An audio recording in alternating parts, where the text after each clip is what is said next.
जय भीम, जय प्रकृति। मैं अमृता मिलन। आप देख रहे हैं 85%।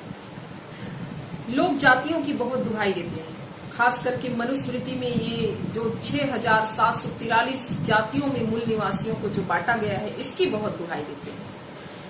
जातियों के ऊपर लोग घमंड करते हैं, गर्व करते हैं। लोग कहते हैं कि जाति व्यवस्था के बिना तो काम चल ही नहीं सकता है। जाति व्यवस्था ही है जो समाज को व्यवस्थित करके रखे हुए है। मुझे ये समझ में नहीं आता है कि इंसानों के बीच में कैसी जाति है। जाति की मैं भी पक्षधर हूँ, जाति है ये तो मैं भी मानती हूँ, लेकिन वो एक प्राकृतिक जाति है। प्राकृतिक जाति ऐसे है कि जैसे जातियां होती हैं पेड़ पौधों में, जैसे नीम, पीपल, खजूर, ये समझ में आता है। ये अलग अलग प्रकार की ये पेड़ हैं, ये इनकी जातियां अलग अलग हैं, ये समझ में आती है। जातियां होती हैं जीव जंतु में, जैसे बैल, गाय, भेड़, बकरी, कुत्ता। अलग अलग उनका बनावट, अलग अलग उनकी आवाजें, अलग अलग उनका बातचीत का जो है वो, उससे ये साबित होता है, उनका रूप रंग, सारी चीज से साबित होता है कि ये अलग जाति की है। जातियां होती हैं पक्षियों में, जैसे कौवा, कोयल, पड़की, तितुर, बटेर। ये समझ में आता है कि इनके बीच में जाति। मगर इंसानों के बीच में जाति कैसे? हम कुत्ते को देख के समझ जाते हैं कि ये कुत्ता है। हम बिल्ली को देख के समझ जाते हैं कि ये बिल्ली है। हम चिड़िया को देख के समझ जाते हैं कि ये कोयल है, कि कौवा है, कि मोर है, मयूर है, तितुर है, बटेर है। लेकिन क्या हम इंसानों को देख के समझते हैं? क्या हमें इंसानों को देख करके उनकी जाति नजर आती है? फिर कैसे जाति? और सबसे बड़ी विडंबना ये है कि मनुस्मृति में तो ये बोला गया है कि जातियों को भगवान ने बनाया। कितना हास्यास्पद है, कितना मतलब इतनी मूर्खता। और हम उस पर विश्वास करते हैं, हम उस पर भरोसा करते हैं, हमारी आस्था जुड़ी है ऐसे ऐसे ग्रंथों से। मनुस्मृति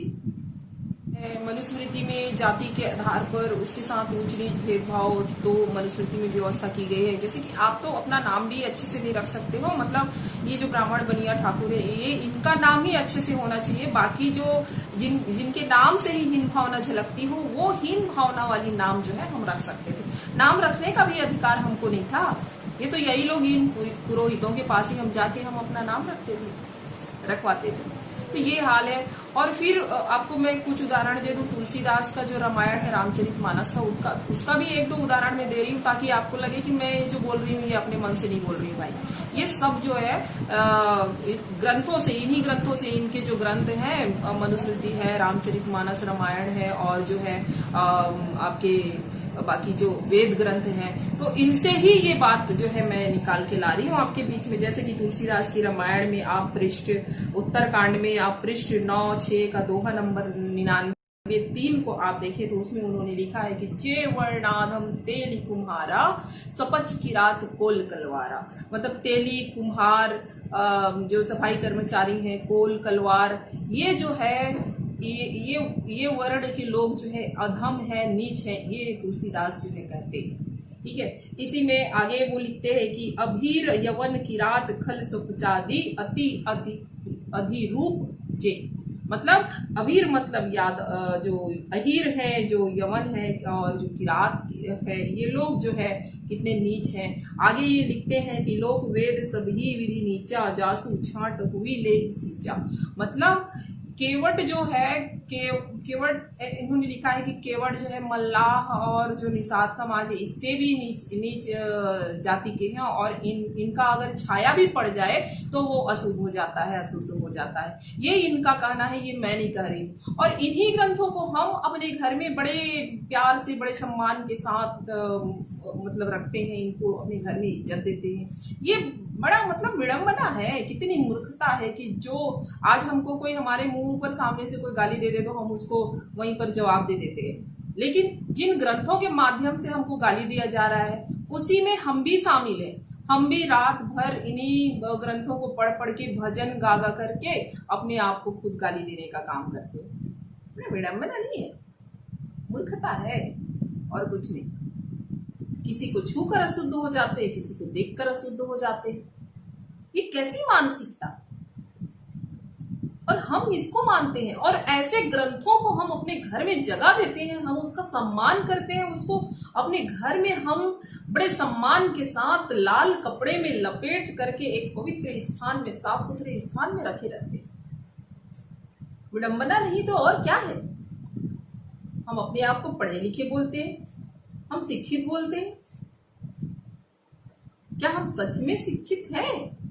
शिक्षित होने का मतलब ये है कि जो बात आपके गले के नीचे नहीं उतरती हो उस पर सवाल खड़ा करना, ये शिक्षित होने का मतलब। शिक्षित होने का मतलब ये है जो बात आपके गले के नीचे ना उतरती हो उस पर तर्क करना।